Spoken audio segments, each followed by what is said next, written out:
In this video I'll talk about how to use the AO486 core for the MiSTer FPGA, some experiences I've made with it, and tips and tricks for how to use it, how to optimize getting the most memory out of it so that you can run the most games, and different things you can install that might improve the experience. This is the GitHub for it, and it actually gives the explanation on how to install it. So you copy the RBF file, and also you need these ROMs to be able to use it, and you need IMG images for floppy disks, and WHD images for hard disks. And you mount them using the OSD, the on-screen display, I think it stands for. Also important to know, Sound Blaster settings is these are the Sound Blaster settings, and it's the type of Sound Blaster 2.0. Also, it's Windows F plus F12 to access the OSD unless you use the button on the MiSTer itself. Because in most other cores you just press the F12 key usually, but that's not enough for this core, since it actually uses the F12 key, as it says here. And it seems he still updates this, which is interesting, and because part of what is using this core has gotten some updates recently that might be useful. For example, might get CD support in the future. Right now it doesn't have any CD support, but it might not really be needed, because there's some software you can download that for DOS that makes it possible to just emulate CD drives, and also you can use a program called subst, a DOS utility that can be used to emulate drives generally as well. So yes, after you have installed this, then and let's see, you need the BIOS files here. No, not those. These are the releases, and the latest one is just the one with the new state. For now it's this one that's 4 months old, but also you need these two files.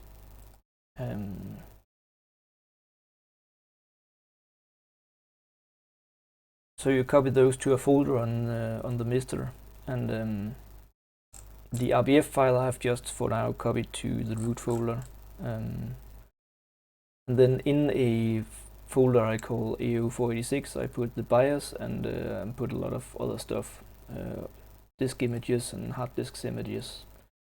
But now I'll go over how to make a new hard disk image.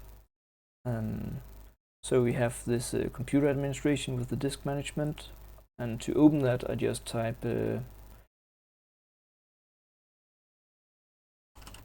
computer administration, and it should find this, and yeah, it actually opens again. And then you click disk management, and you'll get all of these. It'll just shows all the disks you have. And it actually detached the ones I made, attached the ones I made. One of the reasons why I prefer not to use this. And notice that they are not initialized. It does really help to initialize them, at least if it's for DOS 622, because it doesn't support FAT16 here. You might actually want to format and set it up with DOSBox or something, because it's a lot faster, but I'll show you how to set it up using the MiSTer on its own.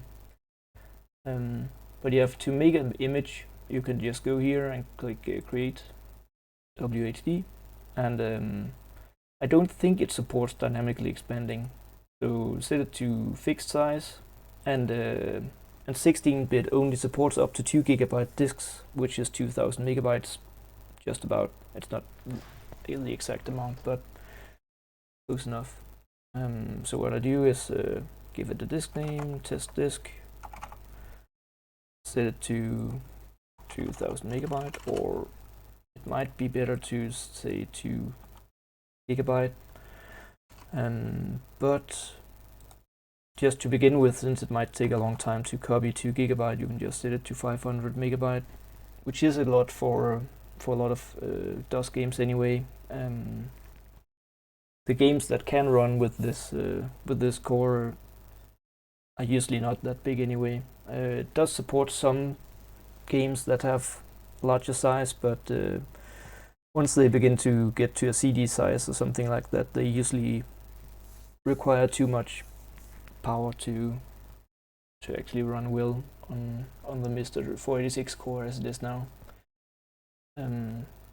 So we click browse, and I already made the disks. So this one was set to 500 megabyte, which is 512,000 kilobytes, and also made it an expansion one that should expand up to 2 gigabyte if you fill it up.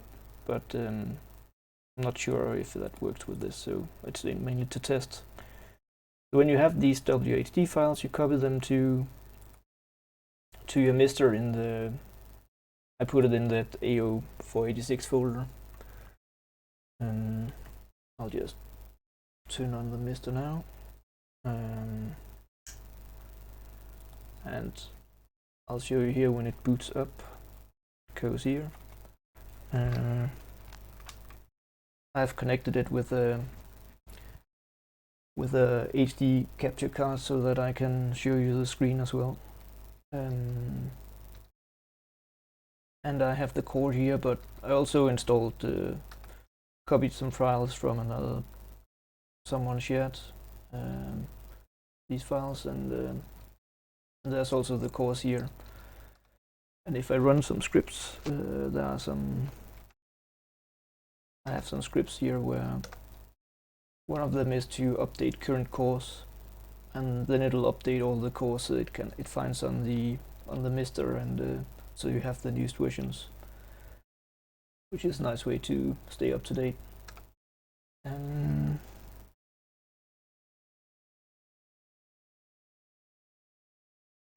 Yeah, I can show the files here as well.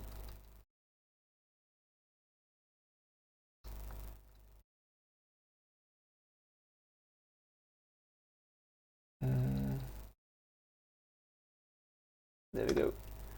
So here I have all the folders where I've copied them to the MiSTer. So I have DOS, and I have some Sound Blaster Pro stuff, Game Wizard, and the DOS installation disks. So if we try to run the core,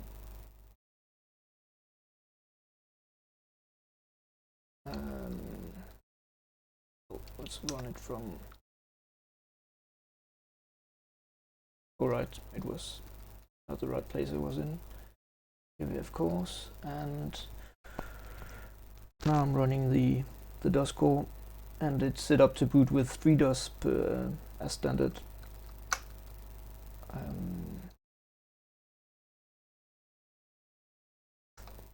Let's just run this to have a fast boot, because what I really want to show is just this. So you can mount floppy images, IMG, or you can mount WHD. And the test disk are already copied. So this is the test disk, and we can try to copy the expansion one as the additional one. And then you can mount images like the DOS installation images.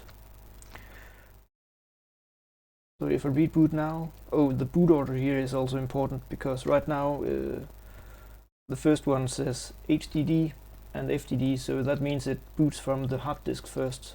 So it would be the primary HDD it will boot from, and the floppy disk image the other one. So if we do this, it'll boot from the floppy first instead of the hard disk first. So if we do this, it will then go into booting the DOS installation.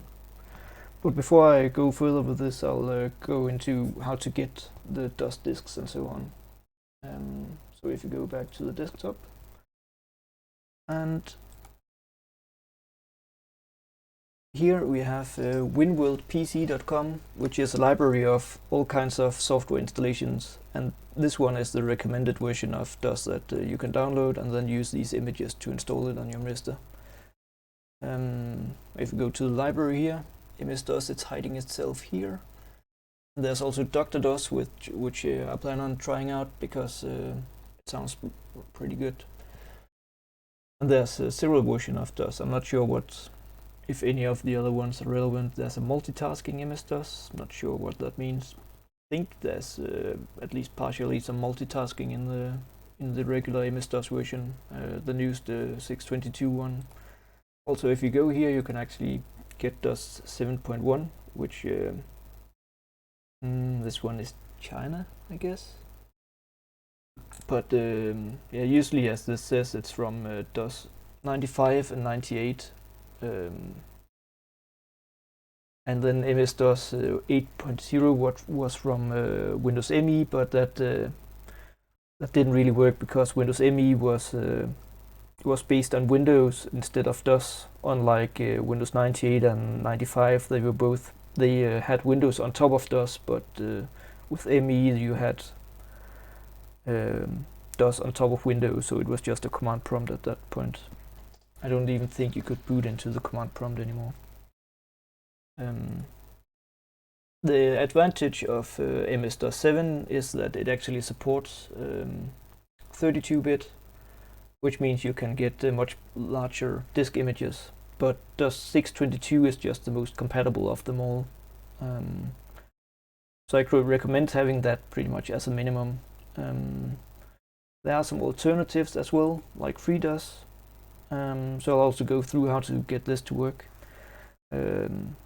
But Freedos is an open source DOS version where you can it has some built-in support for FAT32, like the Windows 98 version of DOS, and that means it supports larger disk images. So you can have a 4 GB image, for example, or even bigger than that. You can probably make a 32 GB image, and then you have all the space you would need for DOS games, I think. But it would take a long time to copy it to the SD card. But that's another thing. When you have made these images, you can mount them. As you saw before, I unmounted them because they were here at the bottom. So you can have these attached WHD. But personally, I prefer to use a utility called Daemon tools. There's a free version that has maybe all the features actually, at least most of them, and you can use that to mount things. So for example, I can mount this. Oh wait, this is linking to the MiSTer's SD card, so it doesn't have access to it right now. But this one should work. No, that's the same thing. So let's go here, and so I right click it and click mount, and it opens the disk. And this is a disk I have for having some extra games. It's just a 500 megabyte disk as well. But it does pretty much the same thing whether you do it from here or you do it from the disk management utility. The difference is that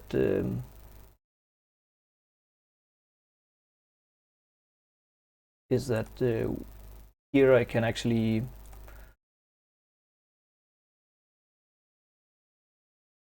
go to devices and just remove virtual drive, and I think it makes it easier to control what happens with the drives. But another useful feature that might be useful later with this is that it can use disk images or CD images and convert them.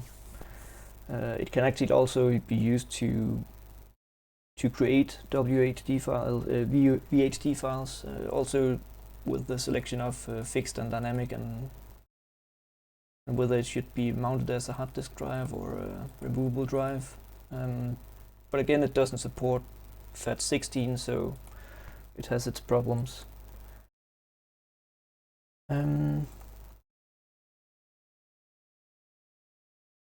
But yes, first off, I think I'll show how to use a regular DOS. So it's this version, and this one with the 3.5 images. That's the one I would prefer. You might not have to use it, but yeah, download that, and you'll get a file like this one, and you have these images, and just extract that to your MiSTer.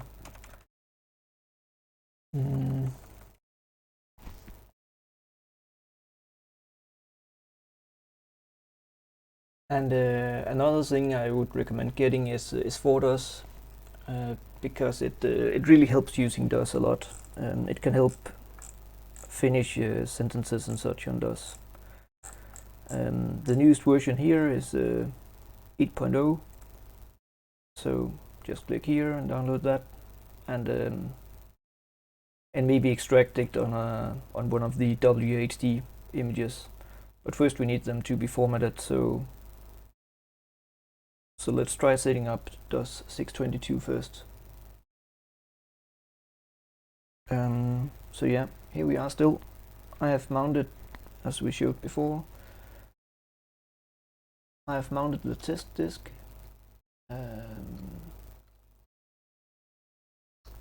This one as the first drive, and if I click continue now, there's actually a problem because I don't think it will work.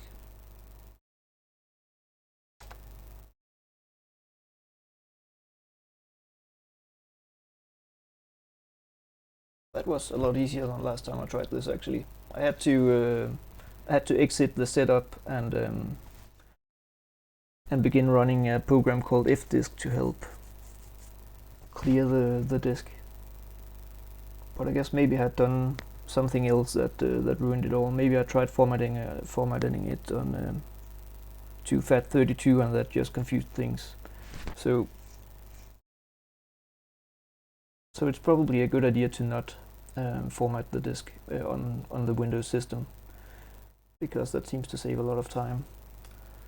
And then you can set things up here, and because I have an RTC add-on expansion for the MiSTer, it actually is able to remember the time. Doesn't really matter. I guess we'll try to set it to United Kingdom here. And we'll install to DOS. Oh, another thing is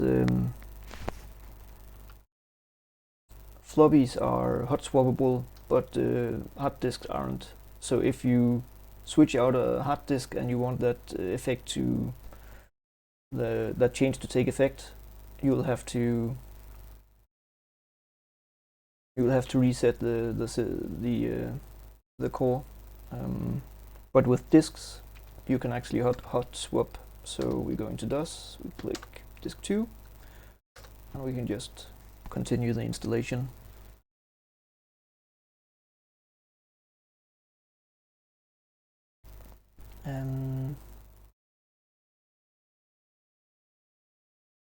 And this doesn't take too long, so I'll just finish this.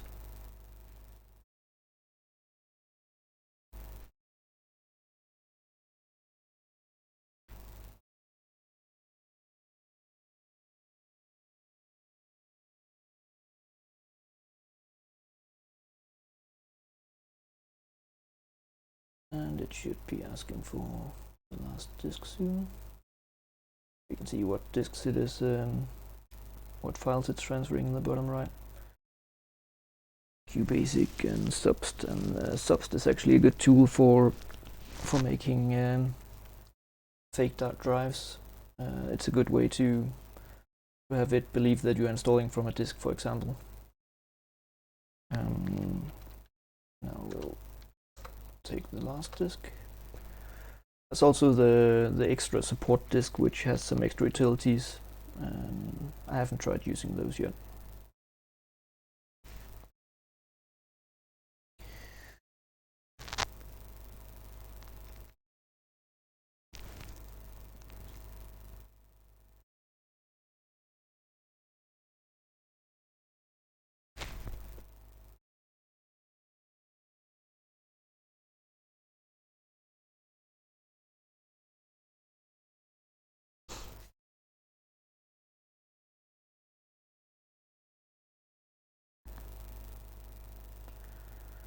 Now, since it's installing DOS on this disk, it also means it creates a boot sector on it.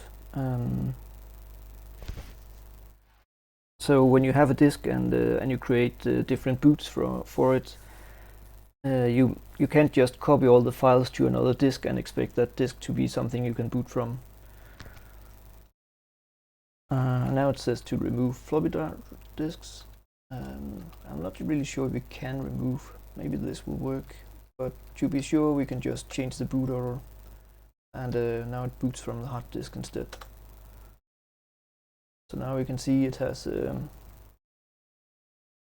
500 megabyte disk as the master, and it's running a HiMem test and so on, and starting DOS from the hard disk.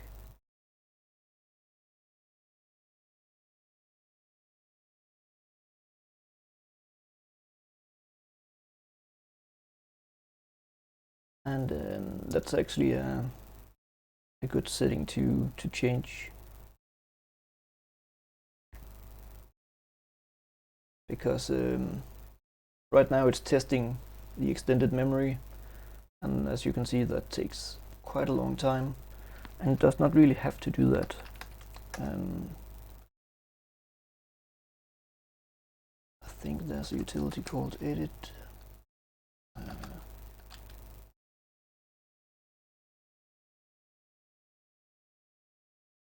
So here you can go in, change the settings.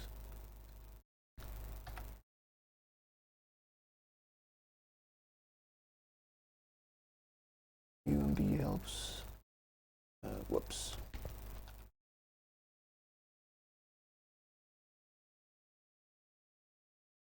You might get confused by the keyboard, because depending on what type of keyboard you're using, it will now be in a UK setting, which means the keys are not where you might expect them to be, unless a US or UK keyboard is your default keyboard setting anyway.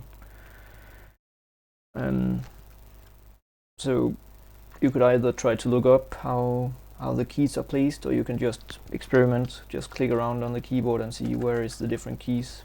Some of them requires you to use Alt or Shift or Control or Alt Control to get certain symbols.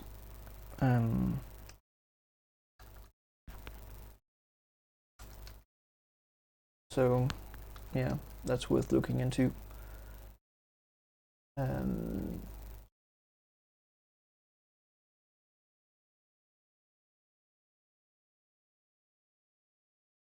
And there's a command here called node test, I think it is. Let's actually switch to my boot, this one.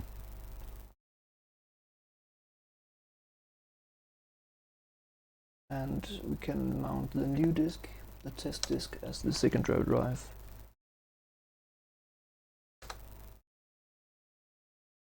So here I have made a custom setup for DOS with some boot options.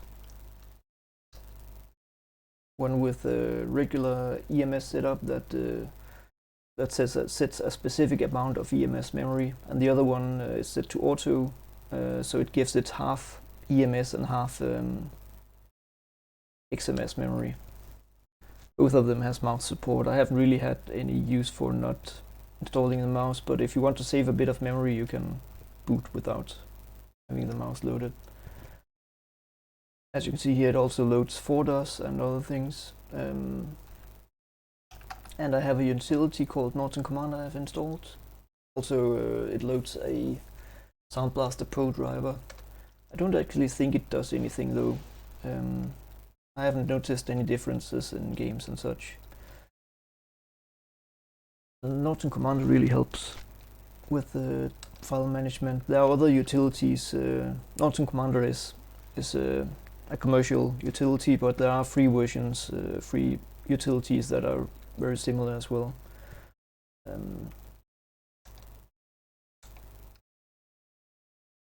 So if we try to see here, it'll show that oh yes, this is the D drive. So if you compare it to the one I set up here, let's go into the edit command. And this edit utility is part of Norton Commander, so it's not the DOS edit utility.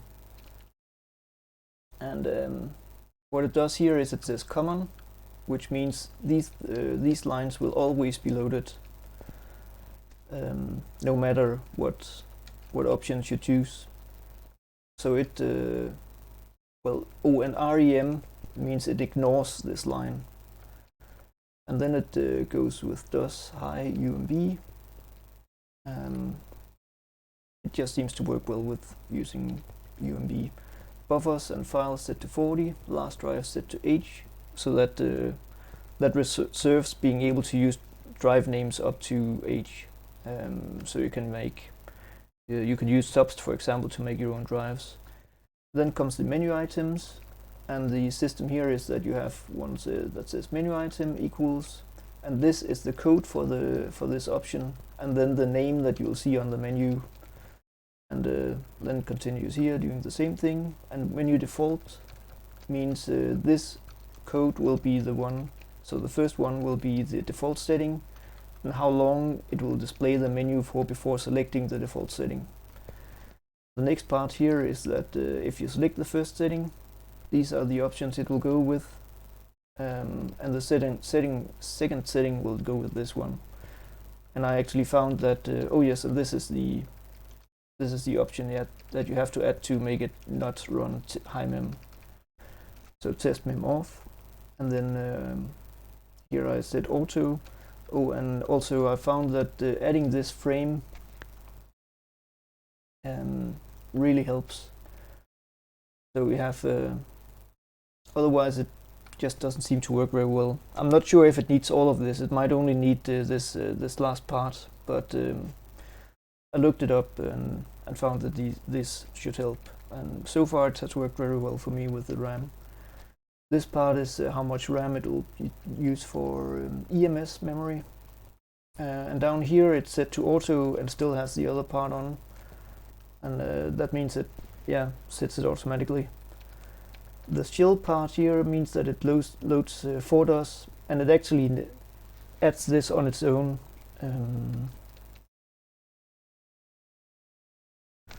So let's see if I quit this, and we can see on the auto access what I've set up here as well.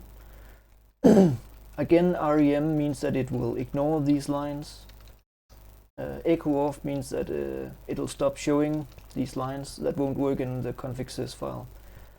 The LH command means that it loads stuff into high memory if there's high memory available.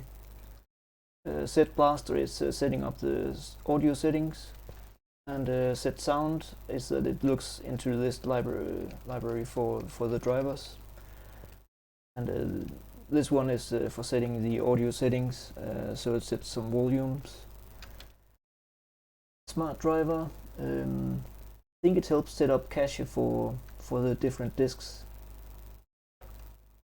The prompt is so that you can give some input, I think. I've just disabled that. Path means that all of these folders will be accessible from anywhere. So for example, I have Norton Commander in a folder called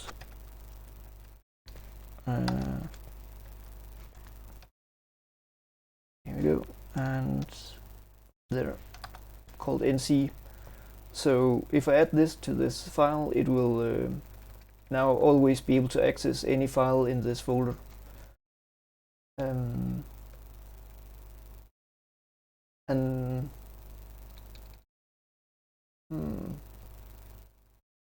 yeah, that reminds me, LH might not actually be working on these lines because I'm doing this part down here.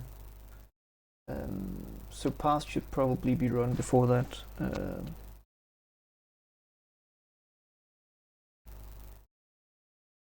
So if we move this line up here, whoop, then it runs path before it tries to run these other things. Set temp is where the temporary files are. Usually it's the DOS folder, but I prefer to have its own folder so it's more obvious if it makes temporary files. Date and time is to help set the date and time on boot, but since we have, since I have the clock utility with a battery for the clock, it doesn't really need this. SB MIDI is also to help some MIDI support that might make a difference. CT mouse is something that came with part of the setup, part of some utilities, and it helps give DOS support so that I can move the mouse around. And this KStack file is part of Freedos. And then there's this go-to config, and it will take the config option from the config file and go to that option. And for some reason it doesn't seem to recognize no EMS. Maybe because it doesn't have any options in it. But if you select EMS in the boot menu, it will go through these. Another important thing about this is that it goes through this line by line. So if you select EMS and you have something in no AMS, it will load. It'll just continue through this part and go use all the lines after this. So if this runs Norton Commander, for example, it will run Norton Commander, and you can do that just by NC because, well, one reason is I have made a batch file in the DOS folder that will link to the Norton Commander executable file. But if we also add the NC folder to the path here, it will also just use the Norton Commander executable directly from that folder instead when you type NC. So this would work as launching Norton Commander on the boot.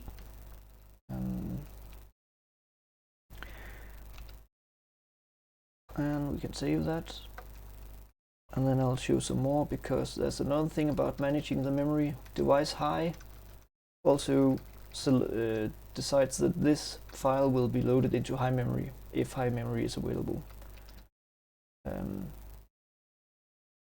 I'm not doing that here because I don't have anything to load into high memory. You could do it with display sys, but I'm not loading display sys in this boot.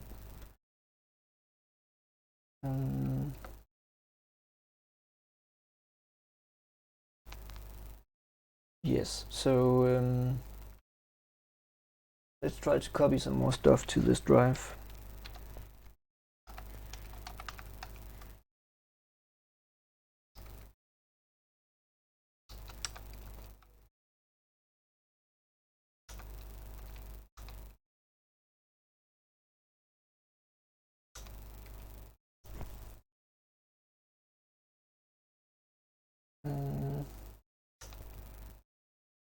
See, what was it I did?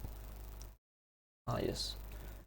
So this is probably 22 megabyte. That'll take a while to copy. So we only really need this one of all of these files, I think. Oh yeah, mouse.com here is actually an alternative mouse driver. I haven't tried that. But let's just copy this over.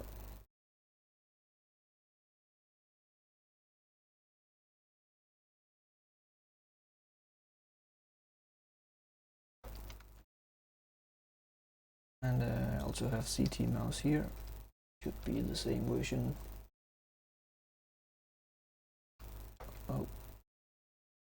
guess it's not the same version. Interesting.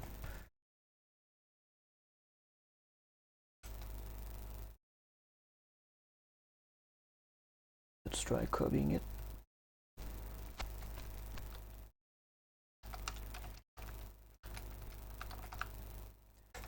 exe means executable, and if something is a BAT file, let's see if I can show an example of that. Here, for example, BAT file. This is a batch file that you can make yourself. When you run it, it'll run all the commands you find in the file. For example, here it runs the main exe with this option added to it, and this option is specific for the Syndicate game, and tells it to use the IRQ5. Setting other settings didn't seem to work very well for me, but only setting this one I get full audio for this game. So I don't both get the music and the sound effects. And then when you run the bat file, it will execute it.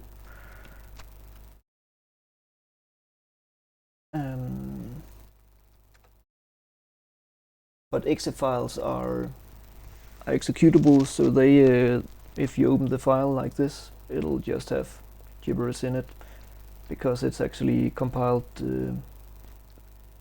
code.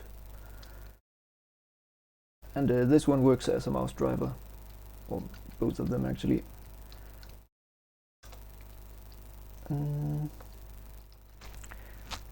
So we can try adding that here. So we have the path.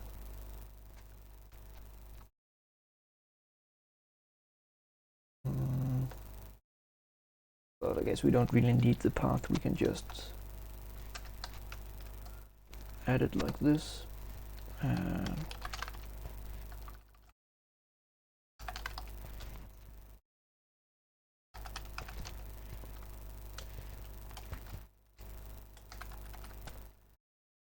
And to preserve memory, we can use load high. And as I did with the other one, we can set it to load temp.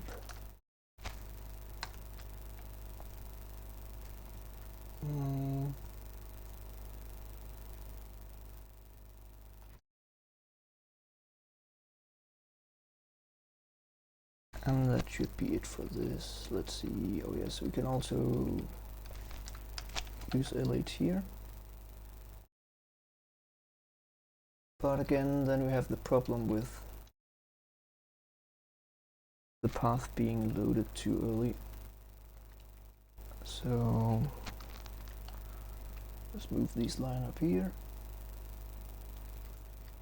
So first the path and then this. And then save it.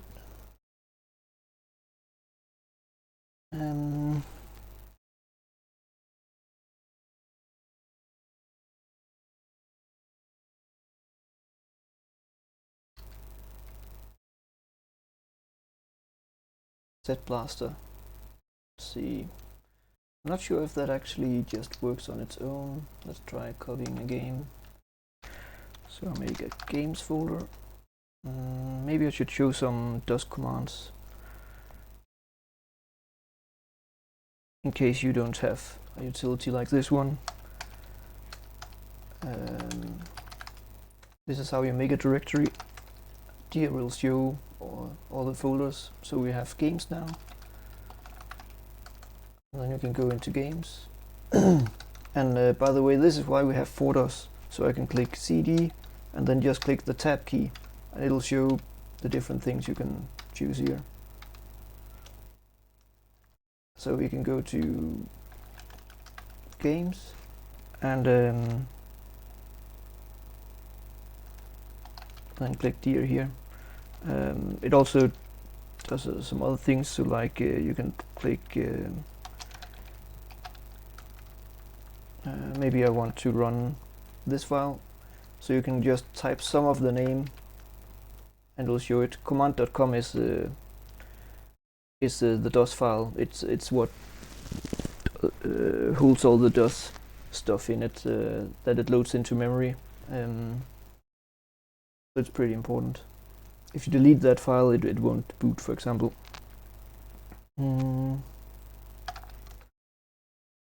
So let's copy the game.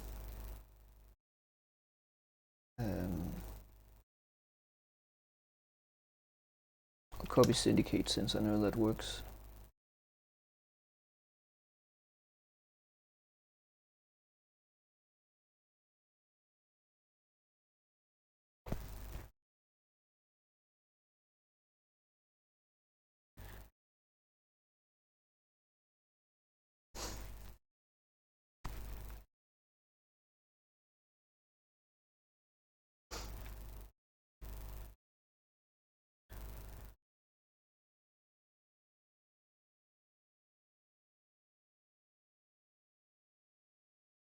I guess I could actually just switch around the two drives. Yes, that'll save some time. Let's cancel that and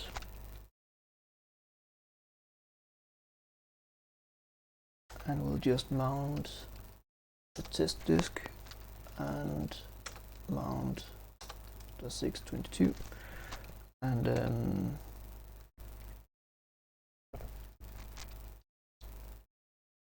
oh wait, we need to do some more stuff first because we have this and what was the name?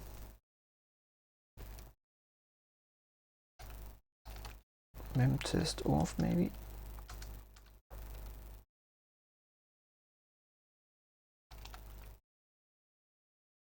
Let's double check.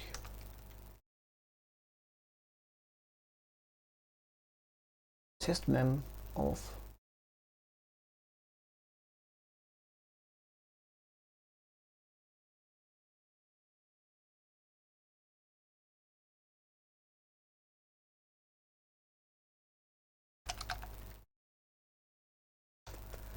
That saves a lot of time.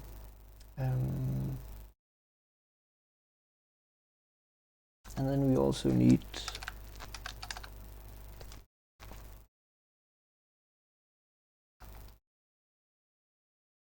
actually let's copy this line.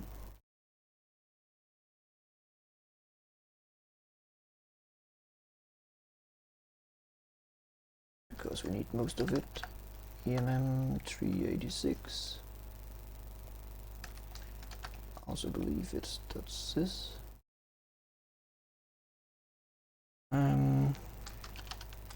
Auto.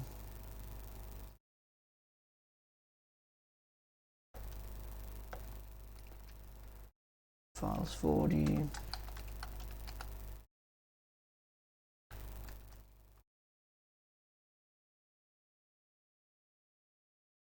Cache 40.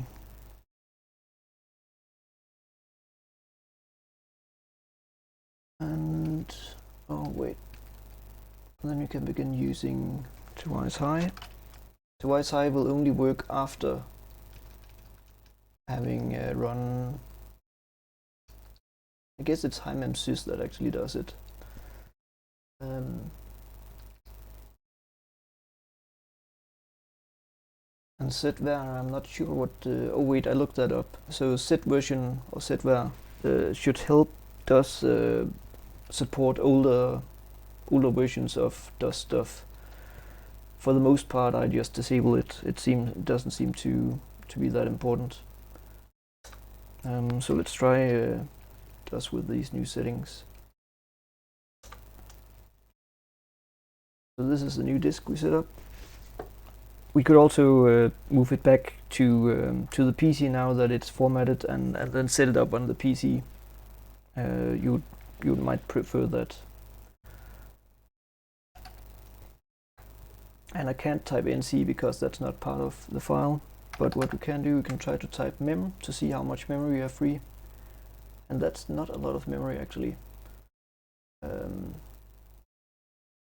I tried to set it up to auto so that it would automatically set up the memory for this.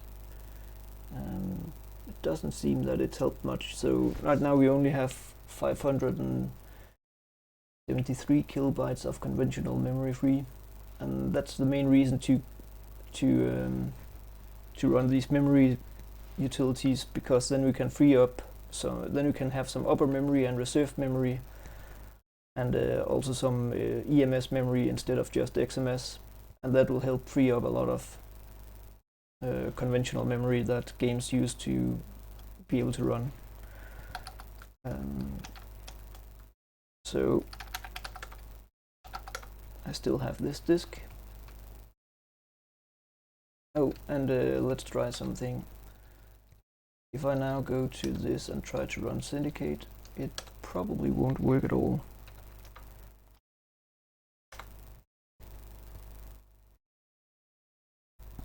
Yes, because it doesn't have enough available extended memory.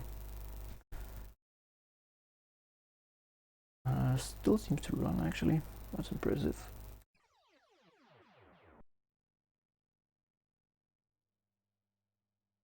It just couldn't run the intro. Let's try.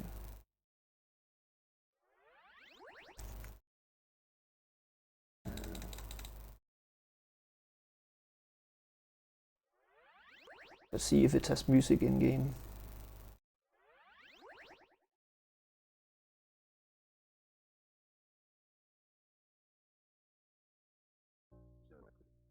It does. So all the audio actually works. It just didn't have enough to run the intro, it seems. But let's cancel that mission and go back to DOS.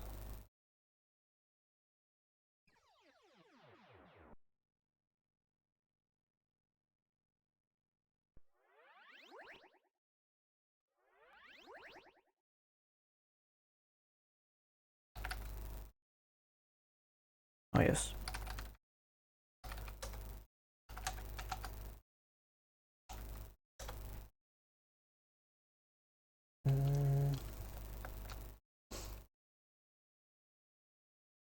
So to get the memory working, we need to fix the configuration files. Oh yes, the problem is probably that this is not a sys file.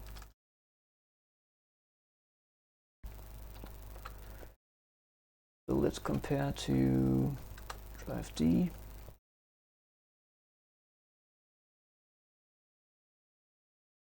Oh yes, and DOS high UMB. Did I add that? I'm not sure.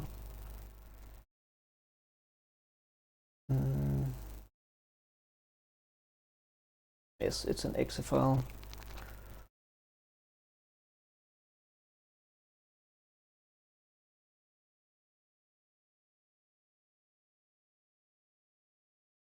Froze.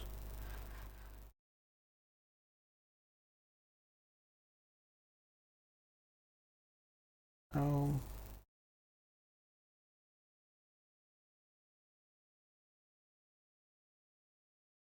I think it might just be the recording utility I'm using.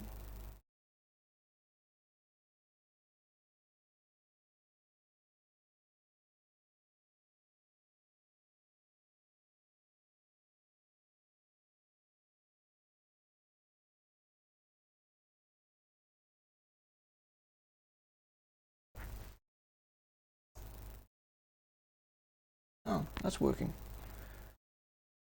Okay, let's see. Just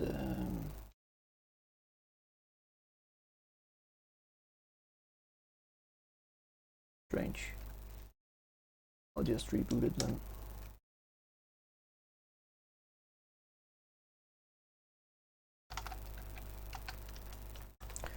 Oh yes, and the first drive will always be called drive C, so that's a primary disk, and the secondary drive will be called drive D.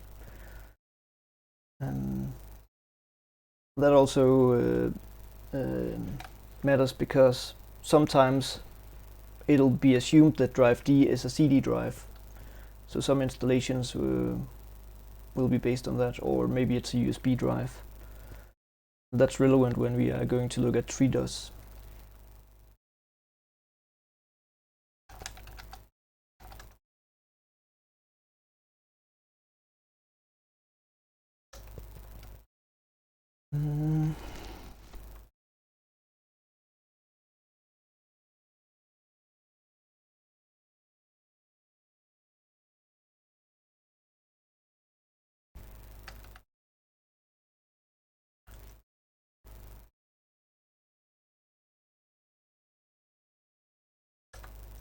So let's see what happens when we do this instead.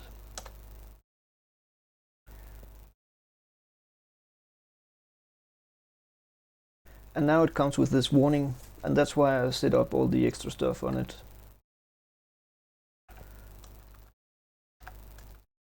Error in line 8.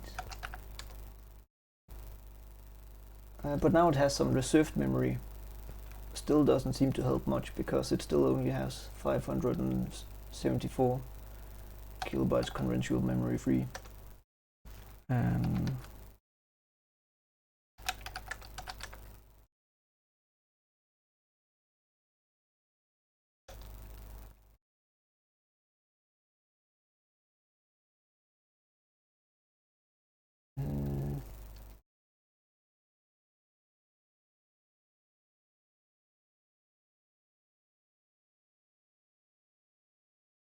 Maybe I should actually just try using the edit utility.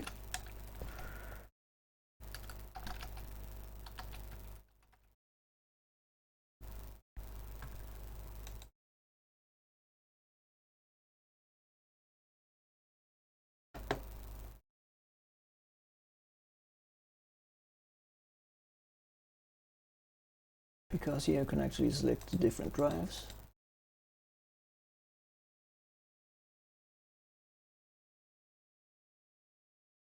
And let's see, we need to find auto access. You can use the tab key to move between these.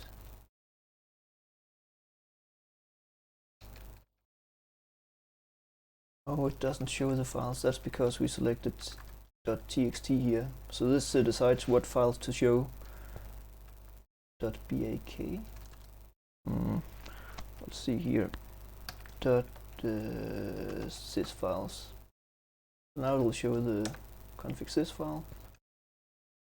And here you see this. So let's try copying this line. Control insert.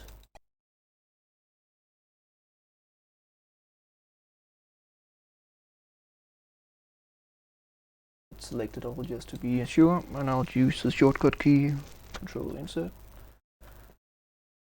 And now we need to go to the other file, drive C, show sys, open this, and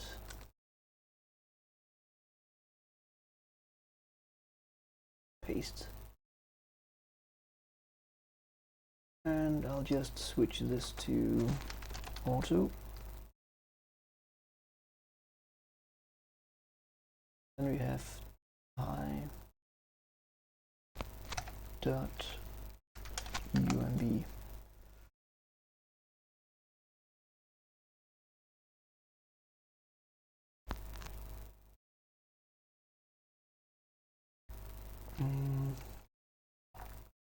And you can click Alt F.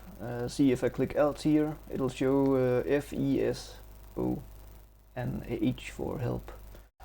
And then you can go to this menu, and here I can actually just click S to save, or I can go to the option and click it. Save as will give the option to save as a specific file name if you want to maybe make a backup or something. And it even can print, but we don't have a printer here. So now this works, or it should work at least. So let's try restarting again. And this should be what really helps get it to work. It still says there's an unrecognized command at line 8. But let's see if the memory isn't better now. Oh yes, so now we have 610 kilobyte free. That should really help getting more stuff to be able to load.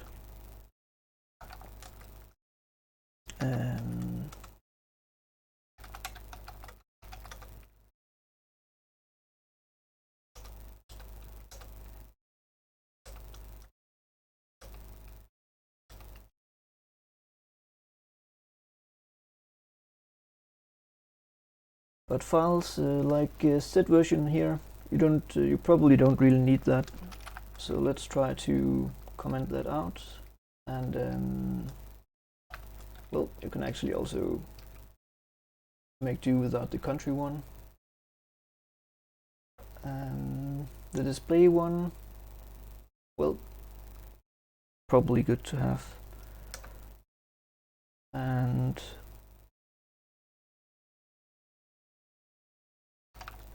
you don't actually need these either.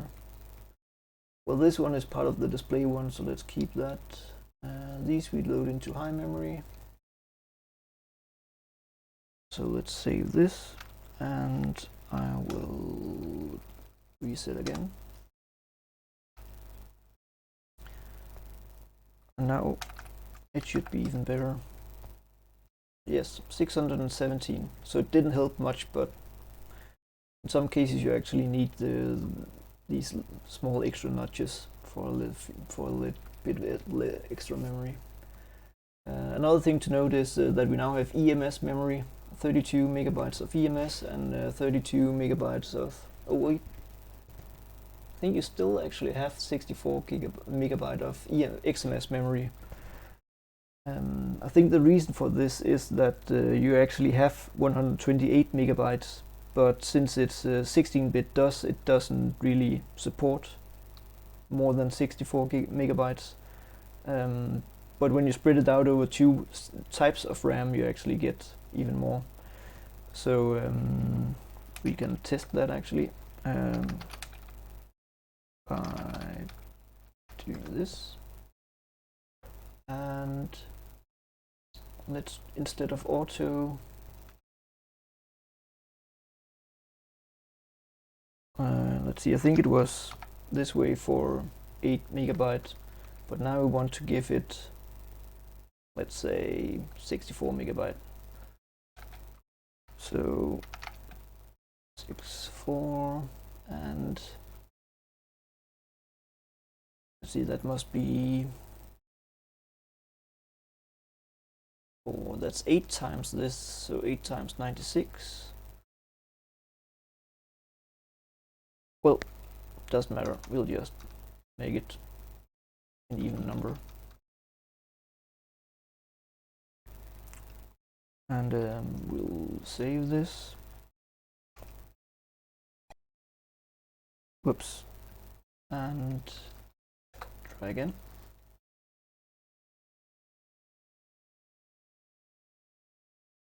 Size of expanded memory pool adjusted. Maybe we took up too much memory. Try to see what happens. Okay, so 32 megabytes seems to be the maximum amount.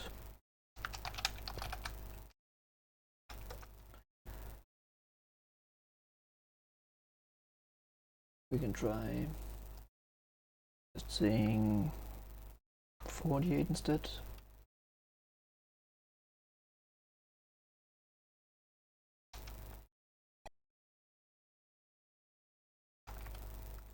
Oops. Oh. Just to be sure that the problem was that it's higher than 32. Yes, it adjusted it again, so we still have 32. And that's a good thing about the option to use auto, because it'll just give you as much EMS as you can and save the rest for XMS.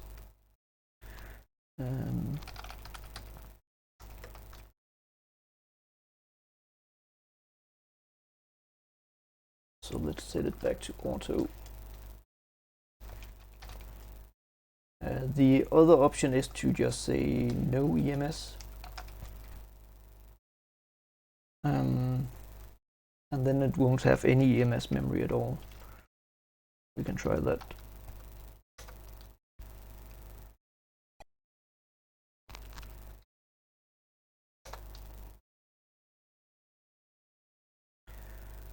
Some things might need that. Oh, we also should probably look into that line 8 error it keeps getting. But yeah, now there's no EMS memory at all. And it also means we have more high memory available. So sometimes this is good if you actually want to free even more memory and you're running something that doesn't use EMS memory. Not all games or programs use EMS. But the next utility I want to show, I'll wait with Game Wizard. First I'll show how to use Freedos. So Freedos 8, the folder was called. And to install this is the unpacked zip file from the website I showed earlier. Let's just show it again just to make it clear. So this is the site, and it's just this file, a zip file that I unpacked and put onto the USB, or the SD card I mean. So we have it here, and to install it you just type Freedos.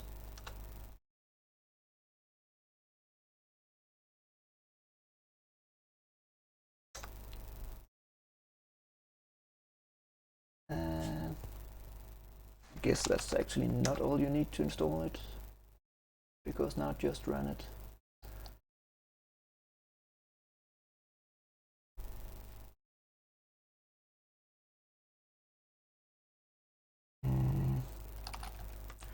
Well, let's see. Now I can click tab to finish things because I ran Freedos. And it'll open this, and there is no changes to the file.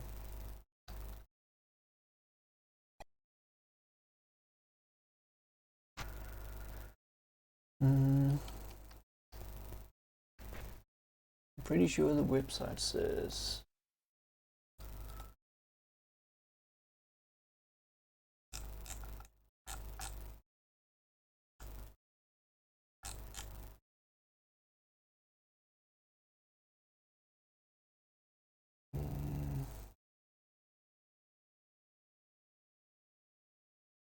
orders.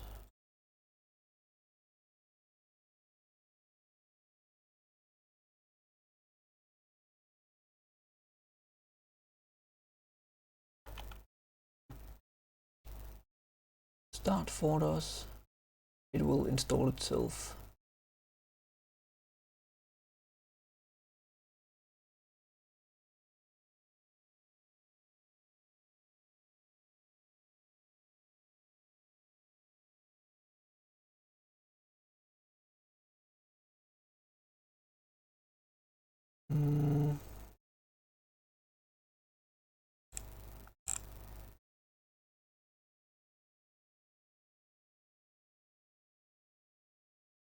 Yeah, there's also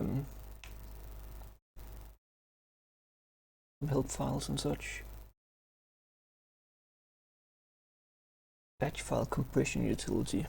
I guess that's in case you have some really big batch file, you can make it into an exe file. But yes, KStack is the one used for storing the memory.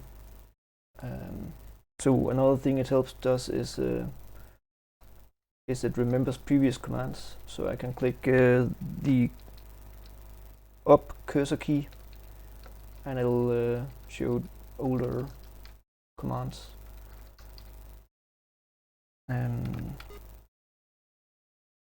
So see, edit.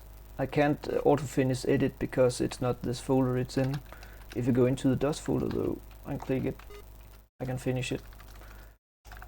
I can also click here, and since there's actually more than one file, and the memory is actually an interesting one as well, because it can help free up memory. Let's try to see what it does. And we'll just use Express setup. Say yes, we need expanded memory. Now it'll actually make changes to the setup files.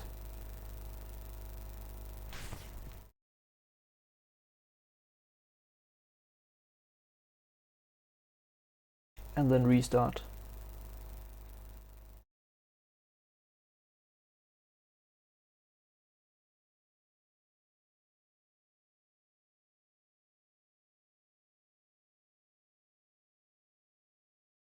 and then it has determined the optimal setup and restart again.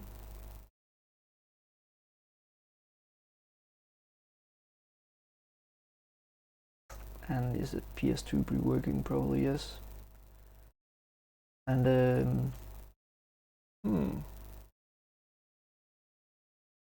it seems to have more memory free, so maybe that worked. Let's try. Well, first we'll just mem because it shows it differently. It seems to still have 617 conventional memory. But the change here though is that it's oh, that's actually the same as before, isn't it? Let's try editing to see what it changed.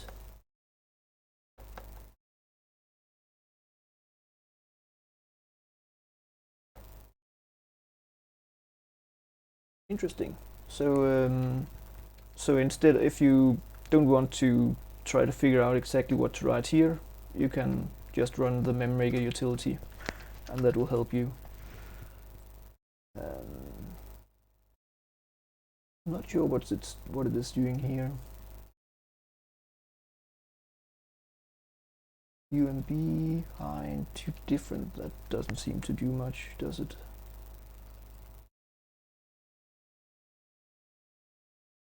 Not sure what it does there either.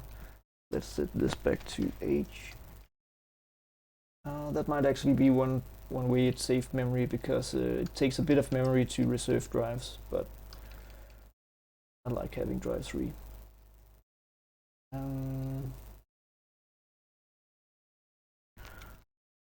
So let's go back to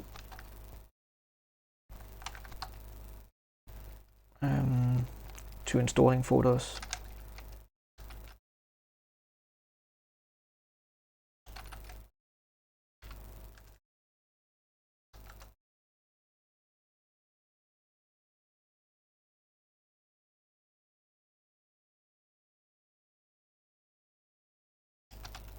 Let's try for help.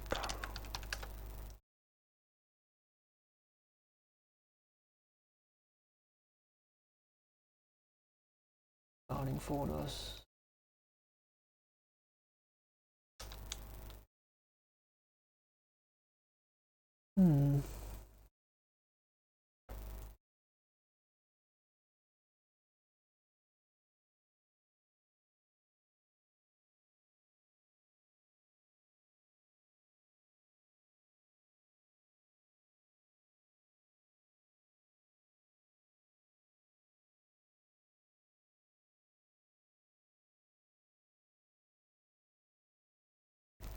Yeah. So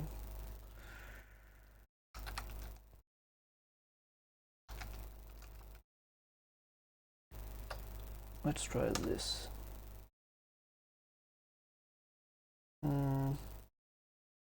Still doesn't seem to do it.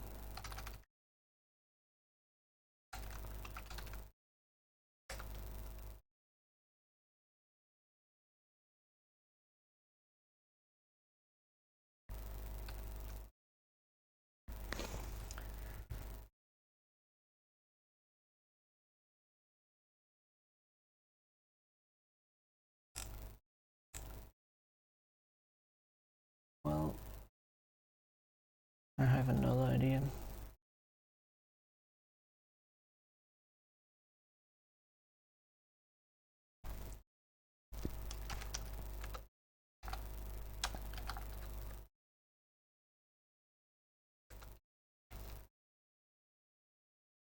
On drive D, I have the dust tools folder where we have this and README file.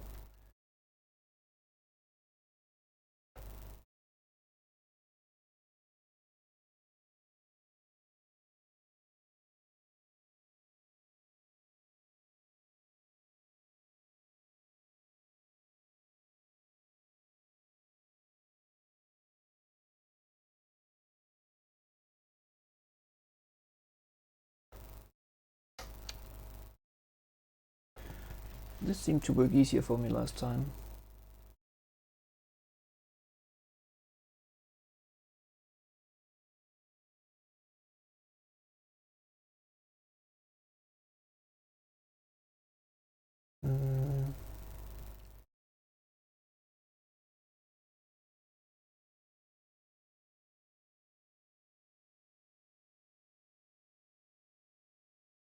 pretty sure this is something I just added myself. But yeah, the set blaster option seems like it doesn't really need to be set in the AO486 file. But if you add it, it will help games be able to automatically detect the audio settings. So that's why it's good to have set blaster in the executable files.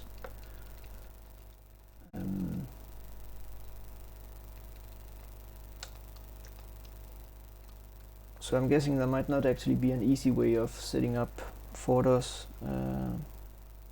unless it works better for you than it did for me.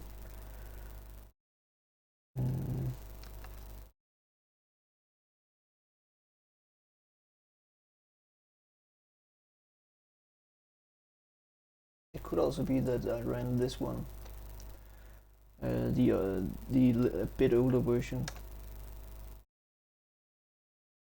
but it says it cannot run in DOS mode.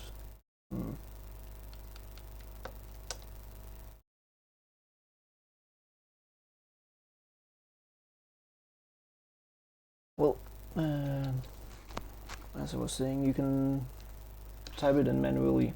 So it's whatever folder you put Freedos in has it put in a shell in the config.sys file, and say do all of that, and in the AO486 bat file you should have it run kstack.com, which you can then load tile like in the other files.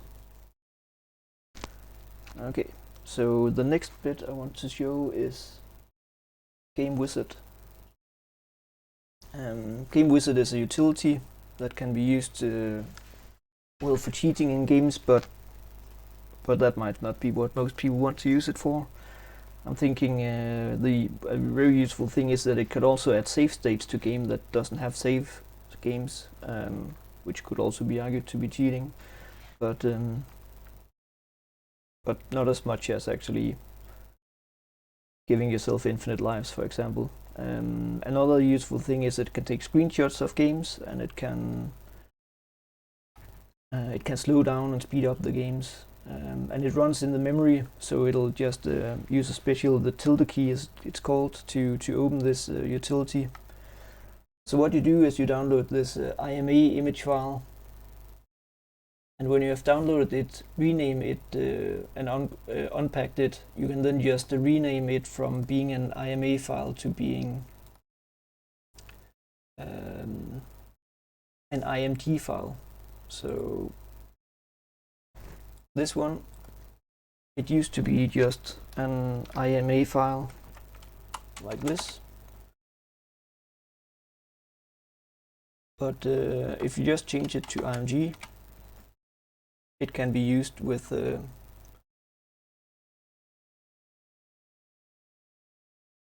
MiSTer like this. So we mount it, and here we have the file, and now it's mounted.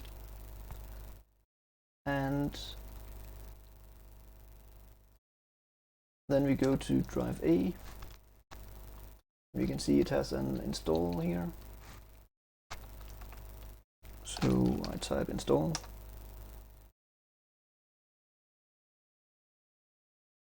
And it'll ask where to install it, and we'll just install it to the folder it suggests.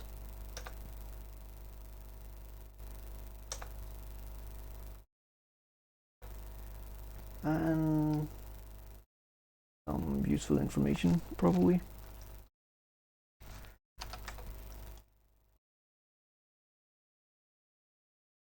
Here we have the Game Wizard, and you just type GW. Oh, I need to run the setup first, I guess.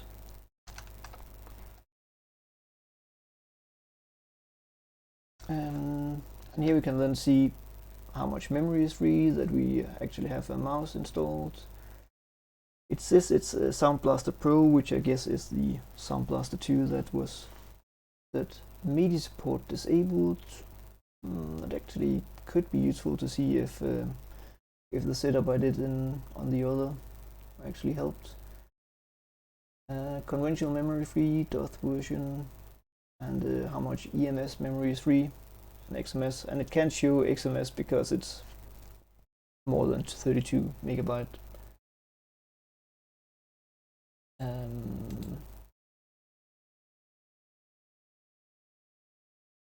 And here you can help set it up for stuff.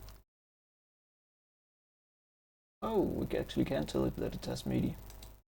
So that's the only reason it doesn't do that. And sound. Yes. Video. Fine.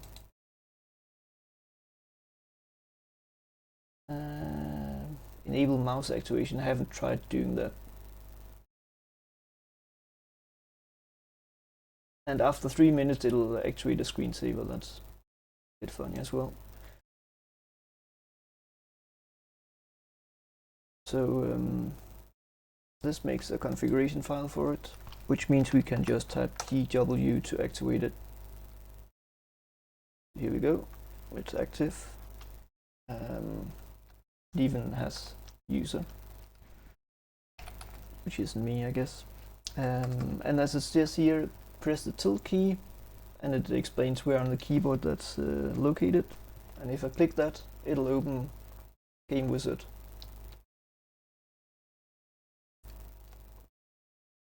And for example, it can view the current program screen, which is very useful in case you might want to see what you are.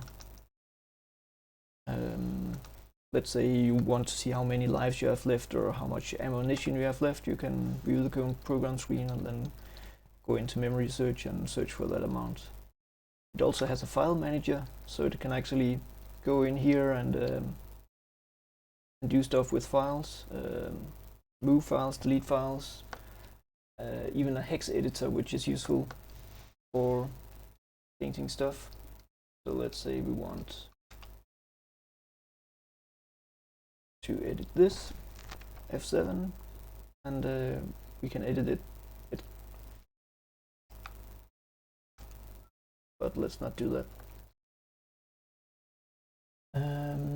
But besides the file manager, it even has a DOS shell. So let's say we run some kind of DOS game, and let's actually find an example.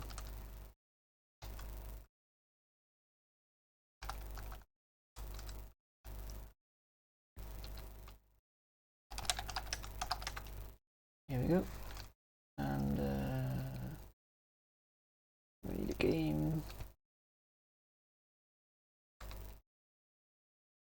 Let's try to use a simple game. I'm actually not sure if Skyroads is a simple game, but it has a lot of audio, so let's not do that one. CD Man. That's probably a good one.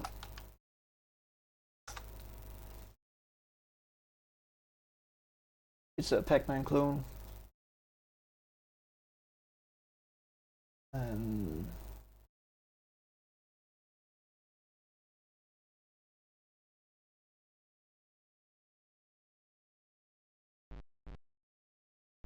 Yeah, that seems to be working. Now I can go here and edit memory also as well. You can directly edit the memory here, so you can see what is loaded into the memory, which is now the top one is the command prompt with the command, and then there's CD Man, and it doesn't actually show Game Wizard itself, does it? I think that's because it loads Game Wizard into high memory, if possible. Then we can change the game playing speed, which seems really useful. So some games might be running much too fast to play, and that's where this comes in as handy. But also it might be that the game is just really slow, so you might want to make it a bit faster. Let's try to reduce it again. If the game does not seem to run any faster, it might be because it's actually not possible to improve on the speed, because it's already running as fast as it can.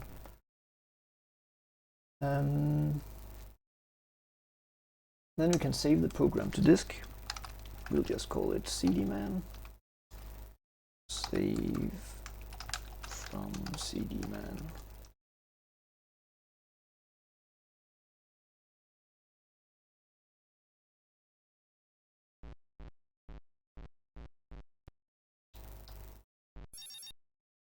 Then we go back, load cdman, and yeah, it worked. It can also quit programs, so maybe we have some game where they for some reason forgot to add a way back to DOS, and this can actually just boom, right back to DOS. And cool thing is you can still load the game even though you quit back to DOS. So it was all the way back in DOS, but loading the program will recreate the memory state that you had. It also means that the bigger the game, if it's a really large game, it might take up a lot of disk space when you save, and it also will take a longer time to save and load. So give it some time if you're saving the game. Some games might use so much high memory and so on that it won't work with Game Wizard. So that has to be taken account for as well. So let's try saving an image. It'll use PCX files, which is a type of image file. Then you can try to use the dust shell. Oh yes, so let's try running it a new way.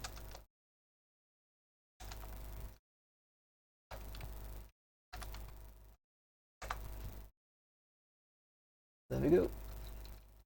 F3 in Norton Commander is an image viewer. So now I can view the image of the game we just saved.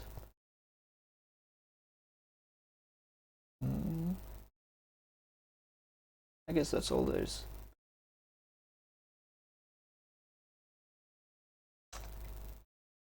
I'm not sure what happens if we try to run another app from this DOS prompt, because we are still in the game. So if I click is it escape? No, I think we have to type exit, and it will return to the Game Wizard shell. And now I can click escape and we'll be back in the game.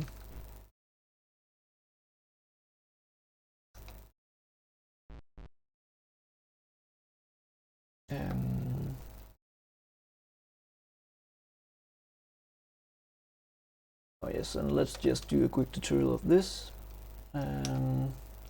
We'll search for 4 because it seems we have 4 lives.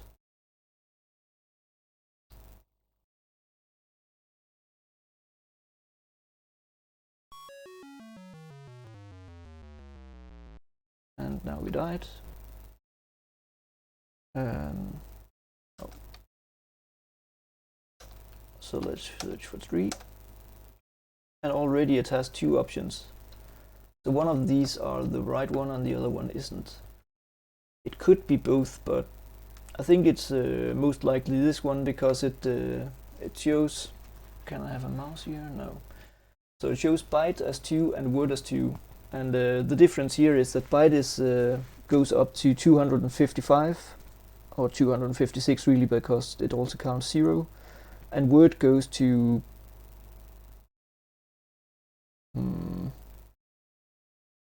it's more than twice that much. I'm not sure how much it is really. I don't remember right now. So let's say 32,000 something. And double word is then even bigger than that. I think it's like 64,000, 16 million, something really high. So that will use a lot of memory. So let's assume it's this one. Oh wait, let's go back. And oh wait, not there. Yeah, so we see the results, and then you can click, you should see the commands at the bottom, and click add table entry. We'll use word because it had that. We'll say lives, and then put it to 4 again. And if we go back to the game, hopefully we'll now have 3 lives because we had 4 and lost 1. Yes. So another option with it is that we can take the table and freeze it, and then set the value to 4. So if I die now,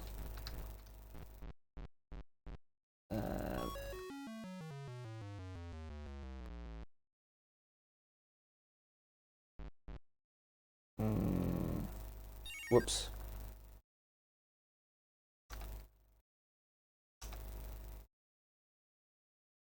I guess that didn't completely work.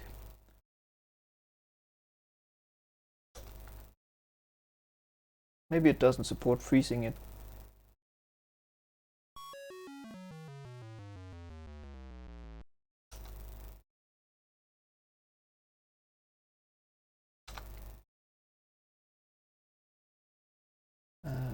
Let's see.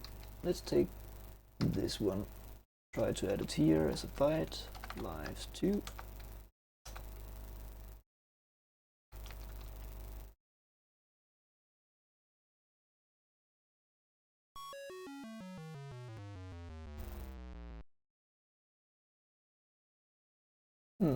Strange. Well, that's the basic concept of it. Maybe it's because I hopped out in DOS and so on that it didn't work as it should. So let's crash back to DOS. That's all the features, I guess. Save, picture grabber, games complete, save states, DOS shell. Yes. And the next thing I want to show is how to install Freedos. So to install Freedos, what I did was you need the disk. So the floppy here, I downloaded that, and there's actually 2 options, because you can take the ISO file and mount that using this SHSUCD utility, which is a way of getting DOS to give you virtual CD drives, so you can mount ISO files inside DOS. But another way to go is to take this full USB one and download that. Oh, and yeah, the floppy is already an image file. Let's see.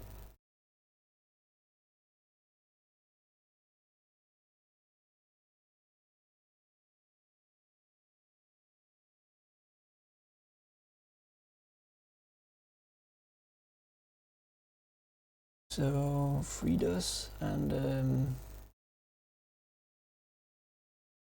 yeah, what you have in the zip file is this VMDK file and an EMG file. So what I did was I took the hard disk I have made and made a copy of it, the disk with the DOS on, and then just delete all the files on it from the copy, call it Freedos instead or something. And then I mounted this drive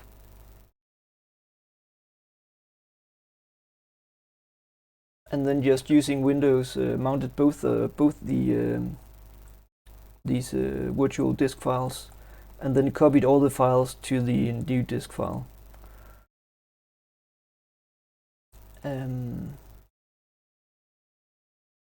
We can also mount this one. Yeah, and then the floppy file, I renamed that to Freedos floppy, so that it's obvious that this is the floppy. And now the next thing is we'll keep using this test disk.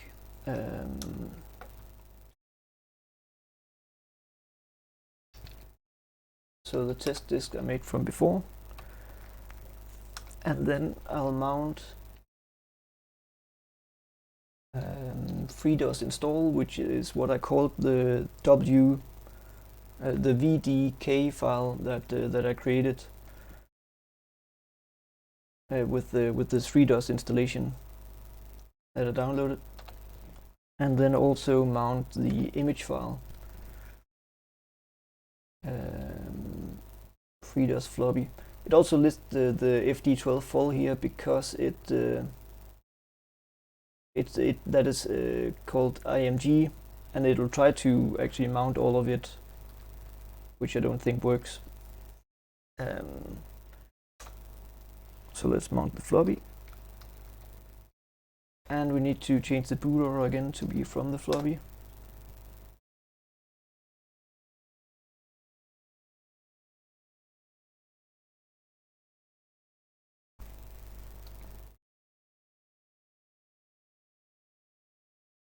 And the smart thing here is that since we're booting it this way, it expects the CD as listed up there to be called drive D, and that means that it will see that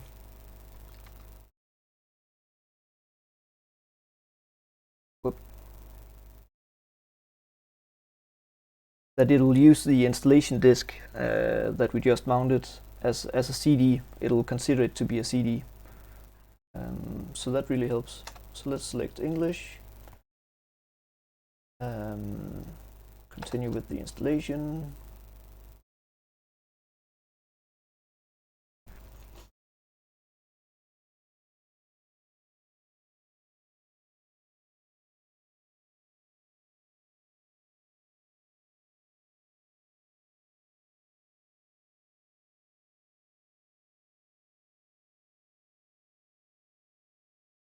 Select keyboard.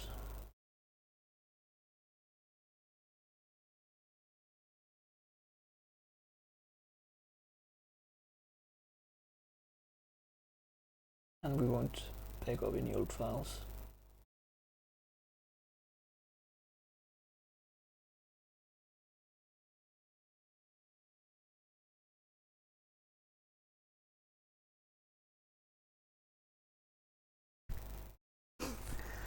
And now the advantage of Freedos is that it supports much larger disk images, and I also think it supports larger file names. So in DOS 622,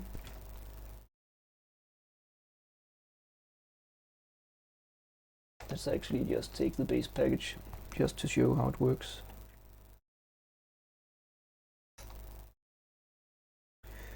So in DOS 622 it only supports file names that are 8 characters long, and then has an extension that are 3 characters long. For example, autoexist.bat, that is one of the boot files. That's 8 characters, then the dot and then 3 characters, because it's a bat file. So that's why they always have 3 letters at the end instead of some arbitrary number. But since the newer file system supports, I'm not sure how many characters it is actually, I think it's 32 or maybe even more than that. And that's both before and after that, both the extension and before the extension.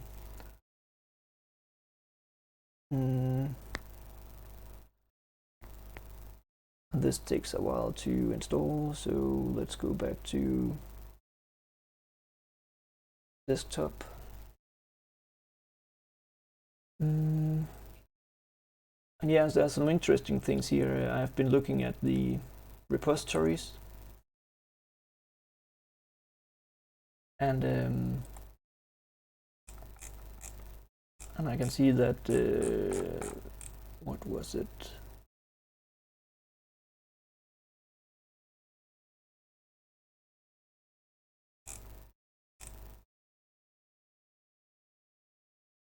Yeah, this was the original one, and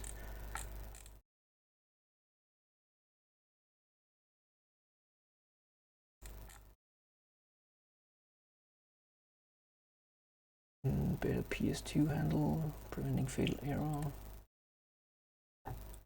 But part of this is based on this project called Box, and Box has gotten a few updates. The one that's currently being used in AO486 for the MiSTer is 2.6.9, and it's had a lot of useful features. USB floppy support, other things, IO devices, but the new ones actually added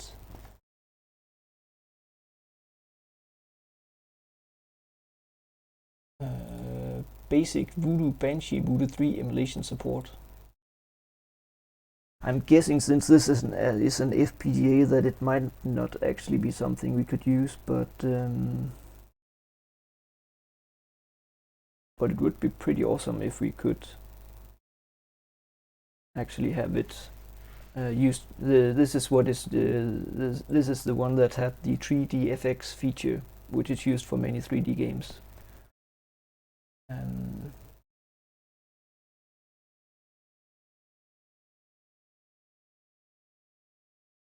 But also the next bit here is SVGA. If that gets to work, we can support even higher resolutions for DOS. So that would be pretty nice. Right now it only supports regular VGA, but I'm not sure at the current speed that it will really be very useful because it's already very slow. 26%. Seems I might just have to pause the video while we wait for that to install. Anything else? Yes, another useful thing with the Daemon tools is that with Daemon tools you can take, that's a good example.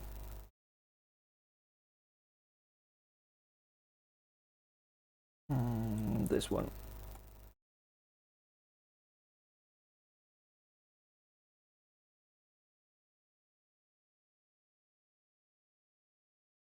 So this is a new one, and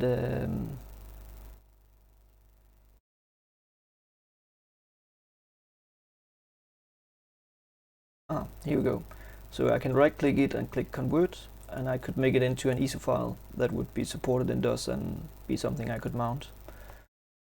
Because yeah, one of the next things to show is actually how this tool works.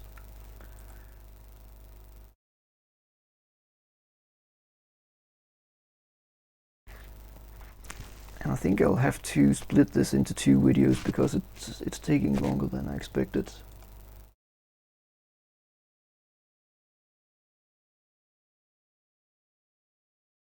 But first I'll show the last of the Freedos, how it works to install that. So let's pause now.